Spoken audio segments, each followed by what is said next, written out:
Hello, and welcome to News 500. I'm Stephen Allen. And I'm Eric McElroy. And these are the headlines. Massive queues and delays in Calais following a strike by French port workers. At Dover, though, everything was normal. Massive queues and delays. Lionel Richie delighted Glastonbury fans by just turning up. Fans were delighted he wasn't Kanye West. Greece shuts banks for the week. Typical. Worst financial crisis ever, and they decided to take a bank holiday. It's how they got in this mess. But where were the biggest news stories? The ones that matter. The ones with freedom, equality, modesty. For that, we need to go to the United States of America. It's been a huge week for President Obama's legacy.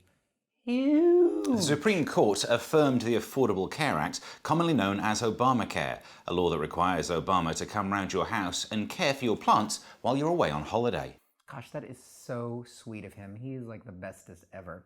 The Supreme Court also confirmed that same-sex marriage was legal throughout the United States. It's a major step forward for equality for all gay Americans, except if you're gay and black. Then you are still fucked, but not in the way you've been hoping.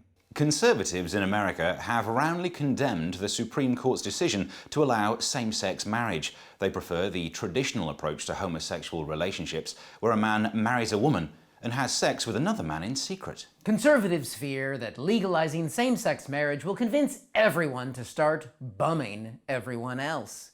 Even lesbians will be doing it. There are also fears that gay marriage will lead to more gay sex because of all the young gay couples that were waiting for their wedding night. A lot of people showed their support for the ruling by adding a rainbow hue to their Facebook profile, because nothing says I'm politically involved like doing something on Facebook. Racial tensions have also been on the rise in America. A Charleston police officer was fired after posting photos of him wearing Confederate flag boxer shorts on Facebook. As a sign of respect, he should have worn them at half-mast. Barack Obama appeared at the Grammys. At the funeral of slain Charleston victims and sang a beautiful rendition of Amazing Grace. Will his singing inspire other leaders to express themselves in song? Perhaps Ed Miliband could lead the way with "Don't You Want Me, Baby?" Commentators have said that Greece leaving the Eurozone would be an end of Europe as we know it. Didn't that happen when Australia took part in Eurovision? There were terrorist fears in France after a man beheaded his supervisor. It turns out it wasn't inspired by jihad, but apparently just a man with a grievance against his boss. Ha! One way to get ahead, I guess. Workers in France have been causing chaos on the roads of Kent.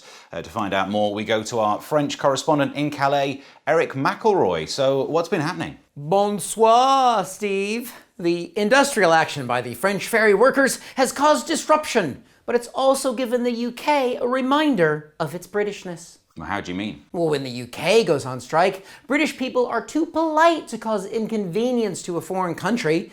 When there's a transport strike in London, the only foreigners who are put out are the rich Russians who own all the nice houses. You know, I still hope to be one of those when I grow up. Comrades. And Operation Stack, the system put in place to park the lorries on the M20. That's the most British thing of all. It's queuing. Queuing and using the inside lane. I think we should do it every day. Yeah, and in France, people have been setting fire to tires to stop the Eurostar trains. You'd never do that in the UK. Yeah, we don't need to. One hot day and our rail network goes to shit. Nah, that's all from me, Steve. One thing. How, with all this travel chaos, how do I get back? You're a migrant in Calais. I'm sure there's a lorry you can just jump in the back of. I'm back! Kim Jong-un has had an architect killed because he didn't like the design of his airport. Which begs the question, how much longer does his barber have? About 3 inches. Top chefs are creating an Elizabeth sponge to mark the Queen becoming Britain's longest reigning monarch, like the Victoria sponge. And what have kings had? King Edward potato. Women get cakes, men get root veg. Hashtag everyday sexism.